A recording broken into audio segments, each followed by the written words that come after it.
আসসালামু আলাইকুম রহমতুল্লাহ ওবরাকাতুহু।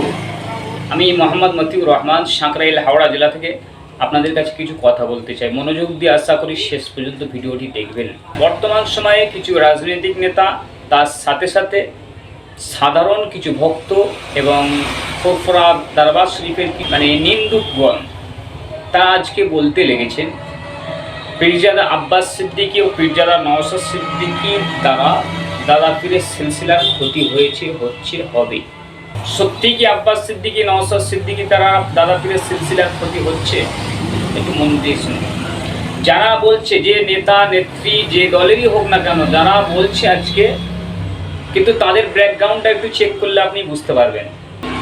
আমি নাম ধরেই বলছি, পীরজাদা কাসেম সিদ্দিকীকে যেভাবে নোংরা ভাষায় আব্বাস সিদ্দিকী নওশাদ সিদ্দিকীর বিরোধিতা করে চলেছেন, এটা আমরা দাদা পীরের ভক্ত মুরিদান হয়ে মেনে নিতে পারবো না।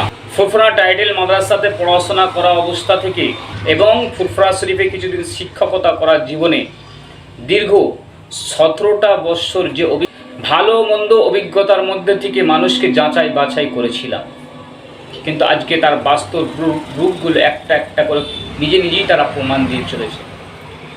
বলতে আফসোস হচ্ছে, বলতে বাধ্য হচ্ছি, পীরজাদা কাসেম সিদ্দিকী নিজেকে কি মনে করেছে?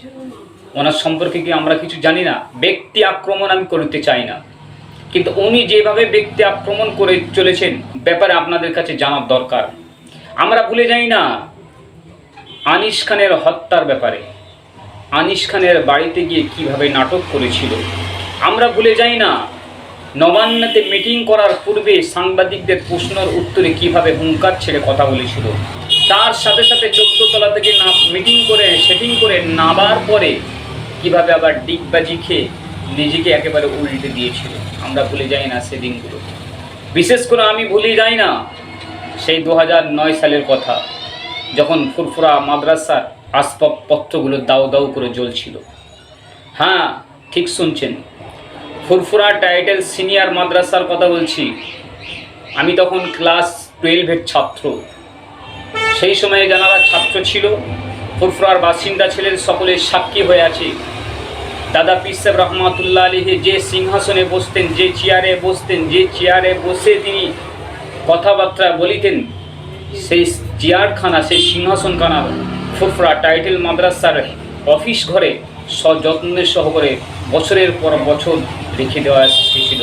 কিন্তু সেই কাসেম সিদ্দিকীর জন্য, যে কাসেম সিদ্দিকী নিজেকে নেতা পরিচয় দিতে গিয়ে, নেতা সাজতে গিয়ে একদল দুষ্ট ছাত্রদেরকে সঙ্গী করে নিয়ে জোর করে চাপিয়ে ফুরফুরা টাইটেল মাদ্রাসার আসবাবপত্রকে, ছাত্রদের রেজাল্ট থেকে শুরু করে, এমন করে আলমারি, চেয়ার, টেবিল থেকে শুরু করে নিয়ে অফিস ঘরের সামনে নিজে পেট্রোল ঢেলে দেশলাই কাঠিটা যেভাবে মেরেছিল, সে দৃশ্য আমি ভুলে যাই না। ভুলে যাই না সেই 2 তলা পর্যন্ত আগুনের শিখা উঠে যাওয়ার কথা আমি ভুলে যাই না। তখন এত সোশ্যাল মিডিয়ার ব্যাপার ছিল না। বুকে হাত দিয়ে ভাবুন, আজ যিনি বড় বড় মিথ্যা ডায়লগ মারছে, মিথ্যা কথা বলছে, তা কি আপনারা মাথায় তুলে নাচছেন? এ আমডাঙ্গার মানুষ, আপনারা যদি সত্যি দাদা পীরকে ভালোবাসেন, তাহলে এর বদলা আপনাদেরকে নিতে হবে। যে মিথ্যা বলে বলে মানুষদের কাছে প্রিয় হতে চায়, সে কখনো প্রিয় হতে পারে না। যে মানুষটা মিথ্যা প্রলোভন দিয়ে ছেলেদের দ্বারাতে ওই ছাত্র ও শিক্ষকের সমস্ত আসবাবপত্র, জুতো পর্যন্ত পানিতে ফেলে দিয়েছিল, আগুনে জ্বালিয়ে দিয়েছিল।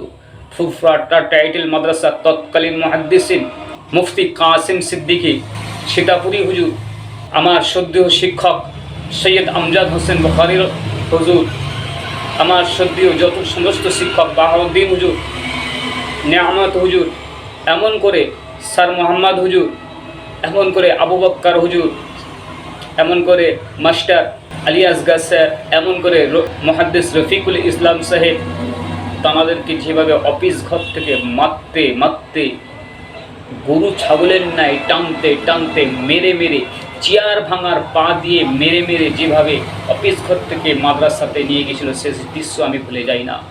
আজ আপনারা ভাবছেন কাসেম সিদ্দিকী কেন এমন ভুল বকছে? না সাহেব, এটা ভুল বকে না, এটা হচ্ছে সেই দিনে শিক্ষকদের বদদোয়া, কাসেম হুজুরের বদদোয়া, নেয়ামত হুজুরের বদদোয়া, এমন করে তৎকালীন মুহাদ্দিসিনগণ যারা ছিলেন, আল্লাহর ওলিদের বদদোয়া, কাসেমের নসিবটা ফেটে গেছে। ভুলে যাইনি আমরা। যে দিনটা দীর্ঘ 3 ঘন্টা তাদেরকে তালা মেরে বন্দি করে রাখা হয়েছিল, পানি পর্যন্ত তাদেরকে খেতে দেওয়া হয়নি। জি, আমাকে কোনো একজন শিক্ষক নাম ধরে ডাকলেন চুপি চুপি, চুপচাপ আমরা দাঁড়িয়েছিলাম একটা জায়গাতে। আমি মতিউর ওর কথা শুনি না, কাসেম সিদ্দিকীর কথা শুনি না, সে দৃশ্য ভুলতে পারবো না। যখন আমাকে কোনো একজন শিক্ষক বললেন, মতিউর একটু পানি এনে দাও। আপনারা জানেন ছোট হুজুর কেবলার মাজারের সামনে একটি পুরানো চায়ের দোকান আছে। মনে পড়ে সেই 2009 সালের কথা। চুপি চুপি পিছন দিয়ে গিয়ে তোয়া হুজুরের দরবারের সাইড দিয়ে গিয়ে যখন আমি একটা জগ পানি এনে চুপি চুপি গ্রিলের ফাঁপে হুজুরদেরকে দিলাম, কোনো একজন কাসেম ভক্ত ছেলে দেখতে পেয়ে গিয়েছিল, তখন ওই কাসেমকে বলেছিল। হ্যাঁ, আমি মতিউরের কাছে চলে এলো ছুটে ছুটে কাসেম। কিসে নিয়ে জানেন? একটা চেয়ারের পা ভাঙা নিয়ে।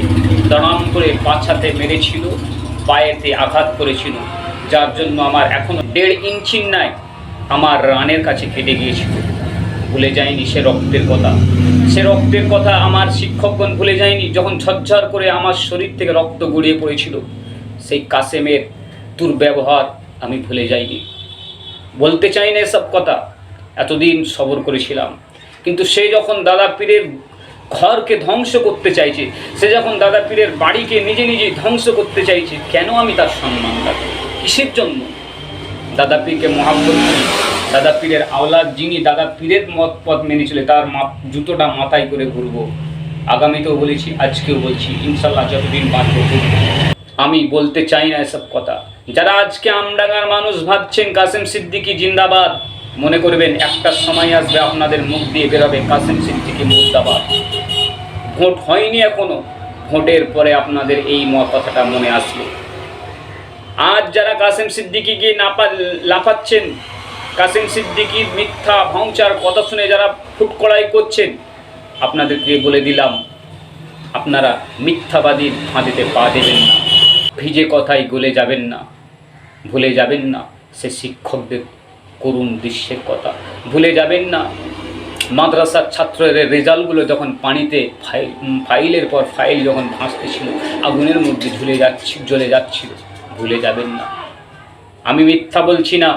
আপনারা যদি যাচাই করতে চান, 2009-10 সালে যারা ফাজিল দিয়েছিল, উচ্চ মাধ্যমিক পরীক্ষা দিয়েছিল, অথবা 2009-10 সালে যারা ফুরফুরা টাইটেল মাদ্রাসার ছাত্র ছিল, এলাকার যারা দোকানদার ছিল, মাদ্রাসার শিক্ষক ছিলেন, অথবা গ্রামবাসী ছিলেন, তাদের কাছে খবরটা নিতে পারেন। মতিউর মিথ্যা বলছে না, মতিউর সত্য বলছে।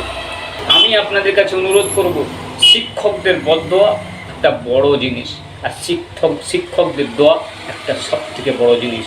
শিক্ষকদের বদদোয়া নেবার চেষ্টা করবেন না, শিক্ষকদের দোয়া নেবার চেষ্টা করবেন। যারা মিথ্যার বুলি দিয়ে মানুষকে ভাঁওতাবাজি করে, তাদের ফাঁদে পা দেবেন না।